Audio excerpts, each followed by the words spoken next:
에스겔 37장 1절에서 10절을 봉독해 주시기 바랍니다. 여호와께서 권능으로 내게 임재하시고 그의 영으로 나를 데리고 가서 골짜기 가운데 두셨는데 거기 뼈가 가득하더라. 나를 그 뼈 사방으로 지나가게 하시기로 본즉 그 골짜기 지면에 뼈가 심히 많고 아주 말랐더라. 그가 내게 이르시되 인자야 이 뼈들이 능히 살 수 있겠느냐 하시기로 내가 대답하되 주 여호와여 주께서 아시나이다. 또 내게 이르시되 너는 이 모든 뼈에게 대언하여 이르기를 너희 마른 뼈들아 여호와의 말씀을 들을지어다. 주 여호와께서 이 뼈들에게 이같이 말씀하시기를 내가 생기를 너희에게 들어가게 하리니 너희가 살아나니라. 너희 위에 힘줄을 두고 살을 입히고 가죽으로 덮고 너희 속에 생기를 넣으리니 너희가 살아나리라. 또 내가 여호와인 줄 너희가 알리라 하셨다 하라. 이에 내가 명령을 따라 대언하니 대언할 때 소리가 나고 움직이며 이 뼈 저 뼈가 들어맞아 뼈들이 서로 연결되더라. 내가 또 보니 그 뼈에 힘줄이 생기고 살이 오르며 그 위에 가죽이 덮이나 그 속에 생기는 없더라. 또 내게 이르시되 인자야 너는 생기를 향하여 대언하라. 생기에게 대언하여 이르기를 주 여호와께서 이같이 말씀하시기를 생기야 사방에서부터 와서 이 죽음을 당한 자에게 불어서 살아나게 하라 하셨다 하라. 이에 내가 그 명령대로 대언하였더니 생기가 그들에게 들어가매 그들이 곧 살아나서 일어나 서는데 극히 큰 군대더라. 아멘. 아멘. 자, 오늘은 이 뼈들이 능히 살겠느냐, 이 뼈들이 능히 살겠느냐. 에스겔 37장은 에스겔서 전체 중에 가장 많이 설교가 되는 말씀이에요. 너무 잘 알죠. 마른 뼈. 마른 뼈들이 살아나고 있는 이 뼈들이 능히 살겠느냐. 주님이 질문할 때, 그러니까 여러분 우리에겐 이렇게 예배드리면서 어떤 믿음이 있어야 되는가. 주여, 말씀이 있는 그 말씀을 선포할 때도 그 말씀들이 그대로 이루어지는 역사가 있게 도와주시옵소서. 이런 믿음이 있어야 돼.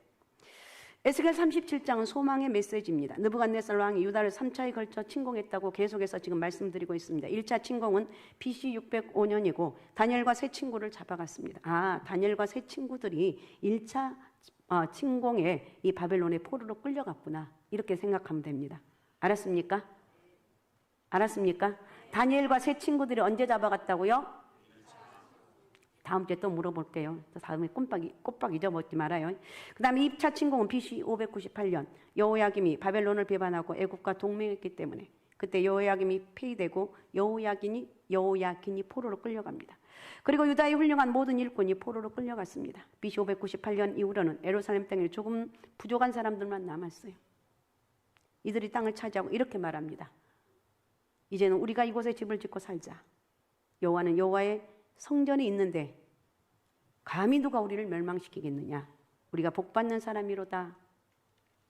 이렇게 아주 자화자찬합니다. 그런데 하나님이 이들을 보고 도리어 바벨론의 포로로 끌려간 사람들이 복받은 사람들이라고 말합니다. 여호와의 영광 예루살렘에 있다가 바벨론으로 옮겨갔다고 말하고 있습니다. 그러나 하나님께서 이렇게 말씀하십니다. 너희는 극히 나쁜 무화과고 바벨론에 끌려간 사람들은 좋은 무화과다고 말합니다. 그래서 결국 BC 586년에 느부갓네살 왕이 3차 침공해서 예루살렘 완전히 멸망을 당합니다. 예루살렘 성전이 모두 파괴되었습니다. 바벨론의 포로로 끌려간 사람들은 돌아갈 고향이 망해버려서 소망이 없어졌어요. 그래서 절망이 이들을 지배하게 되어서 나는 망했다. 우리는 끝이다. 우리는 소망이 없다. 혹시 이런 분들이 있습니까? 에스겔 3장 말씀을 끌어안고 마른 뼈들도 살아날 수가 있는데 하나님이 함께 하시면 엄청난 이런 역사가 있는데 나는 이것보다 낫지 않느냐. 나는 우리 하나님이 살아계시는데 능치 못함이 없는데 이렇게 선포하면서 오늘 큰 믿음의 사람으로 체질이 바뀌어져야 돼요. 체질이 바뀌어져야 돼요. 어쨌든 절망이 이들을 지배하고 있는데 유다 백성들이 한 말이 에스겔 37장 11절에 기록되어 있는데 11절 한번 읽어주십시오. 11절 자 읽어주시기 바랍니다. 또 내게 이르시되 인자야 이 뼈들은 이스라엘 온 족속이라. 그들이 이르기를 우리의 뼈들이 말랐고 우리의 소망이 없어졌으니 우리는 다 멸절되었다 하느니라. 우리는 말랐다. 소망이 없어졌다. 다 망했다. 땅을 치며 총곡하는 모습을 생각하면 돼요. 이런 절망적인 상태에서 하나님이 에스겔에게 질문하는데 3절 한번 읽어주십시오. 3절. 그가 내게 이르시되 인자야 이 뼈들이 능히 살 수 있겠느냐 하시기로 내가 대답하되 주 여호와여 주께서 하시나이다. 인자야 이 뼈들이 살 수 있겠느냐? 에스겔이 대답을 못하죠. 주 하나님만 아십니다. 이 말은 무슨 나는 아무래도 이건 믿을 수가 없습니다. 이런 말이. 우리는 절망적인 상황에서 오늘 이 말씀을 보면서 절망적인 말을 안 해요. 하면 안 돼요. 왜냐하면 하나님은 죽은 뼈라도 살리시면 살리실 수 있기 때문에. 하나님이 하시면 하실 수 있습니다. 할렐루야. 지금도 여전히 일하시는 하나님을 찬양합니다. 지금도 여전히 역사하신 그 하나님의 은혜를 여러분 바라보면서 나는 할 수 없지만 하나님이 함께 하시면 할 수 있다는 거예요. 자, 5절도 한번 읽어주시기 바랍니다. 주 여호와께서 이 뼈들에게 이같이 말씀하시기를 내가 생기를 너희에게 들어가게 하리니 너희가 살아나리라. 여호와께서 말씀하시기를 생기야 너희에게 들어가라. 이렇게 하니까 너희가 살아나리라. 성령이 임하면 살아난다는 거예요. 오늘 여러분 말씀을 듣고 예배드릴 때 하나님의 성령의 역사가 사방에서 불어와 우리가 살아나는 역사가 있으시기 바랍니다. 나라가 지금 위기 있고 힘든 가운데 있다도 걱정하지 말고 절대 나는 안 망한다. 그래요? 안 그래요? 절대 안 망하는 거예요. 절대 안 망해. 다른 사람 다 망해도 난 절대 안 망해. 이러면서 여러분이 사람들에게 얘기하는 거예요. 여기저기서 죽겠다, 힘들다 그런 사람들에게 괜찮아. 아니 유지원 권사님 뭐가 어쩐다고 괜찮은 거야? 나는 하나님이 함께한 것을 믿기 때문에. 나는 하나님이 회복시켜줄 것을 믿기 때문에. 이 나라의 민족가 다시 회복될 것을 나는 믿기 때문에 나는 걱정하지 않는다고. 그러면 사람들이 두 가지 반응이 나와요. 약간 또라이다. 또라이가 되면 되는 거예요. 어떤 사람은 저 사람 믿음이 대단하네. 나도 저 사람처럼 돼야지. 여러분이 이렇게 이런 사람이 돼야 되는 거예요. 오늘 여기에서 골짜기의 마른 뼈는 무엇을 상징하는가? 이스라엘은 성령의 인도를 받아 골짜기로 가게 됩니다. 이 골짜기를 사람들은 에스겔 골짜기로 하는데 성경에는 에스겔이란 말이 나와 있지 않습니다. 이름은 알 수 없지만 그 골짜기는 극심한 전쟁이 있었음을 알 수가 있습니다. 이 골짜기는 뼈들이 가득합니다. 이 뼈들이 지표면 위에 있어요. 땅 위에 있습니다. 원래 뼈들은 땅 위에 있으면 안 되죠. 그래요, 안 그래요? 사람이 죽으면 땅 속에 묻기 마련입니다. 뼈가 나와도 땅 속에서 나와야 되는데, 그러니까 이 말은 무슨 말이냐? 죽었어도 누군가 장사 지내주지 못했어요. 그리고 이 뼈들은 햇빛을 오랫동안 쬐어서 바짝 말라버렸어요. 그러니까 이 골짜기는 사망의 골짜기고 정막의 골짜기고 폐망의 골짜기고, 이 뼈들이 무엇을 상징합니까? 역사적으로 생각해 보면 열방의 포로가 되어서 돌아올 소망이 없는 이스라엘 백성을 의미합니다. 나라가 이랬는데 망했구나. 우리는 소망이 없어. 망했구나. 우리 가정은 안 돼. 망했구나. 우리 사업장은 아무래도 망한 것 같아. 아닙니다. 망한 게 아니고 내가 망한 거지. 하나님 여전히 일하시는데 여러분 믿음 따라 일하신다는 것을 믿으시기 바랍니다. 그래서 역사적인 의미보다는 영적인 의미가 더 중요한데 영적인 면에는 두 가지 방향으로 이해할 수가 있습니다. 이 뼈들은 영적으로 죽어있는 불신자를 의미하는데 에베소서 2장 1절 한번 읽어주시기 바랍니다.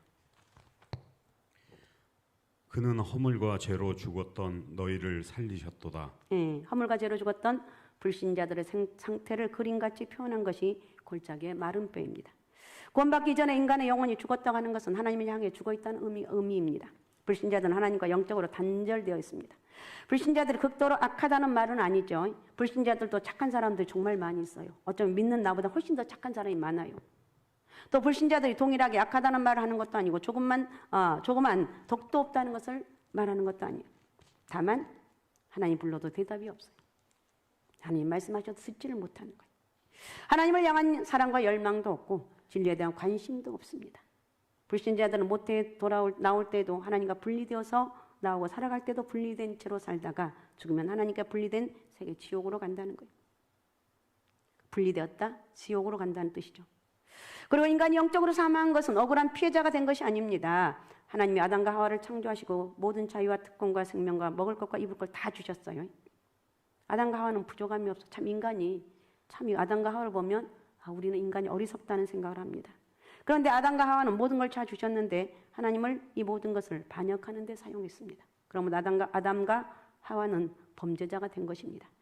하나님은 아담에게 말씀하셨습니다. 아담은 듣고도 선악과를 따먹습니다. 선악과를 따먹으면 너희는 정령 죽으리라. 아담과 하와가 영적으로 사망하고 그 후손들도 영적으로 사망한 채 살다가 죽는다는 거예요. 이 골짜기의 마른 뼈는 영적으로 죽어있는 불신자들을 의미한다. 그 다음에 두 번째, 영적으로 피폐한 교회의 상황이라고 볼 수가 있습니다. 여기에 11절 한번 다시 읽어주시면 11절. 또 내게 이르시되 인자야 이 뼈들은 이스라엘 온 족속이라 그들이 이르기를 예, 거기까지. 이 뼈들은 이스라엘 온 족속이라고 말하고 있습니다. 바벨론에 끌려간 유다 백성뿐만 아니라 BC 721년에 아수리에 끌려간 북왕국 이스라엘까지 포함해서 이스라엘 온 족속의 상태가 마른 뼈와 같다는 거예요. 그동안 하나님이 우리나라에 많은 복을 주셨습니다. 부흥도 주셨습니다. 지금 내가 살아가는 것 어쩌면 우리 선조들의 기도의 그 열매를 지금 우리가 따먹고 있습니다. 그러나 우리는 다시 우리가 기도해야 되지 않겠느냐는 거예요. 전 세계 교회 상을 보면 분기가 다 지나갔습니다. 터키를 가보면 알 수 있듯이 소아시아 7교회가 돌무더기로 바뀌어져 있습니다. 유럽의 교회들은 관광지가 되어버렸고 기둥만 높습니다. 예배당이 하루아침에 이슬람 사원으로 바뀌는 예도 있습니다. 또 술집으로 바뀌는 예도 있습니다. 골짜기의 마른 뼈와 같은 상황이 전 세계 곳곳에서 벌어지고 있습니다. 그러므로 21세기 하나님의 교회는 다시 하나님의 성령 역사가 필요합니다. 오늘 저와 여러분에게도 이 성령 역사가 필요합니다. 주님, 저에게 이 능력이 필요합니다. 사람을 바라보는 것이 아니라 성령의 역사로 말미암아 내가 살아갈 수 있는 힘을 주옵소서. 하나님 능력이 임하게 되면 어둠이 떠나가고 질병 환난근심 장애물도 제거되고 그런 것이 안 떠난다 할지라도 나는 할 수 있습니다. 난 하나님 은혜로 살기 때문에 어떤 상황도 이겨나갈 수 있는 용기와 담대한 능력이 있다는 거예요. 자, 그러면 마른 뼈가 살아나는 것은 무엇을 의미합니까? 역사적으로 이스라엘은 BC 539년에 페르시아 왕 고레스가 칙령을 발표해서 포로가 된 이스라엘 백성이 예루살렘으로 돌아온 것을 의미합니다. 그러나 영적인 의미가 더 중요한데 영적으로 두 가지 의미가 있는데 첫 번째 영적으로 죽어있는 불신자라도 하나님의 은혜가 역사하면 구원받고 생명을 얻을 수 있다는 거예요. 정말 교회가 중요한 이유는 뭐냐? 교회는 절대로 제약이 들어오면 안 되고 절대로 타락하면 안 돼요. 교회가 어쩌면 이 나라의 민족을 붙잡고 있는 끈이라고 할 수가 있어요. 그러니까 다른 것이 다 부족해도 교회가 영적으로 회복되면 다른 것도 다 회복될 줄로 믿습니다. 그러니까 우리는 영적인 사명감을 갖고 기도하고 영적인 사명감을 갖고 예배드리고 하나님 나에게 저 성령의 은사를 나에게 부어주옵소서. 나도 이 성령의 능력 받고 담대하게 외치고 선포하기를 원합니다. 사람 눈치 보고 사는 것이 아니라 나는 하나님 은혜로 사는 존재라고 고백하시라는 거예요. 아셨습니까? 그 다음에 두 번째 영적으로 죽어있는 피폐한 교회를 할지라도 하나님의 생기가 불어넣어지면 큰 부흥을 이룰 수가 있다는 거예요. 큰 부흥에는 불신자들이 구원받는 것도 포함되고 이미 믿은 성도들의 신앙의 영혼이 소생되는 것도 함께 나타나기 때문에 이 두 가지 현상을 분리할 수가 없다. 자, 그러면 이렇게 성령의 역사가 일어나서 이제 회복이 되는데, 자, 마른 뼈가 살아나기 위해서 에스겔이 해야 될 일이 무엇인가? 무엇을 했느냐는 거예요. 하나님 에스겔에 대언하라고 말해서 대신 말하라고 합니다. 하나님 말씀을 전하는 것인데 그 대언한 대상이 희한합니다. 자, 4절을 읽어주기 바랍니다. 4절. 또 내게 이르시되 너는 이 모든 뼈에게 대언하여 이르기를 너희 마른 뼈들아 여호와의 말씀을 들을지어다. 아멘. 여러분, 하나님 말씀이 임하면 말도 아닌 것 같은 거 말하라는 거예요. 아니 어떻게 마른 뼈들에게 말하라는 거예요? 여러분 같으면 할 수 있겠어요? 대답해 봐요. 할 수 있겠습니까? 못 하겠습니까? 네, 저는 할 수 있습니다. 안 되더라도 할 수 있다. 이 말 속에 능력이 나타나는. 그러니까 내게 이르시되 너는 이 모든 뼈에 대언해서 이러기를 너희 마른 뼈들아 여호와의 말씀을 들을지어다 선포하는 거예요. 아셨습니까? 선포하는 거예요. 너희 마른 뼈야 일어날지어다. 마른 뼈야 능력이 말지어다. 이렇게 말하는 거예요. 또 9절도 한번 읽어주시기 바랍니다. 9절. 또 내게 이르시되 인자야 너는 생기를 향하여 대언하라. 생기에게 대언하여 이르기를 주 여호와께서 이같이 말씀하시기를 생기야 사방에서부터 와서 이 죽음을 당한 자에게 불어서 살아나게 하라 하셨다 하라. 대언하라는 것인데 설교자가 설교하는데 마른 뼈만 있으면 남들이 보고 미쳤다고 하지 않겠느냐는 거예요. 또 바람을 향해서 소리를 지르면 제정신이 아니라고 하지 않고 아무것도 없는데 바람은 이 소리 지르는 거예요. 그러나 하나님은 에스겔에게 그렇게 하라는 거예요. 여러분 같으면 하겠냐는 거예요. 근데 에스겔은 그대로 순종합니다. 마른 뼈를 향해서 대언하는 것은 하나님 말씀을 영적으로 죽인 불신자들이나 피폐해져 있는 성도를 향해서 선포하라는 거예요. 복음 전도는 바로 이와 같은 것입니다. 복음 전도는 비록 자신이 말을 잘 못할지라도 상대가 마른 뼈와 같을지라도 예수 믿으세요. 예수를 믿으면 영생을 얻습니다. 생명을 얻습니다. 이렇게 전하는 거예요. 이 골짜기에 에스겔과 마른 뼈만 있으면 에스겔은 미친 사람입니다. 그런데 이 골짜기에는 하나님이 계시는 거예요. 내가 아무리 힘들고 어려운 고난의 길을 가고 별의별 일이 다 있다 할지라도 나는 누구냐? 하나님이 함께하는 사람이다. 나는 하나님이 함께하는 사람입니다. 저 사람들이 나를 비웃는다 할지라도 나는 하나님이 함께하는 사람이기 때문에 나는 일어설 수가 있습니다. 믿음으로 선포할 때 일어날 줄로 믿습니다. 이런 믿음이 우리에게 있어야 돼요. 하나님이 함께하셨다. 에스겔은 하나님 명령에 순종해서 뼈들에게 생기야 들어가라, 뼈들아 살아나라고 외칩니다. 그러자 하나님 뼈들에게 생명을 주셔서 무질서였던 뼈들이 막 맞아갑니다. 생기가 들어가서 근육이 살아나서 큰 군대가 됐어요. 우리가 비록 마른 뼈와 같은 불신자에게 하나님 말씀을 전하는 것이 미친 짓이 아닌 이유는 들을 수 없는 사람들에게 생명을 주셔서 듣게 하시는 하나님이 계시기 때문에. 에스겔은 마른 뼈들에게 하나님 말씀을 그대로 전합니다. 4절에서 6절을 읽어주시 바랍니다.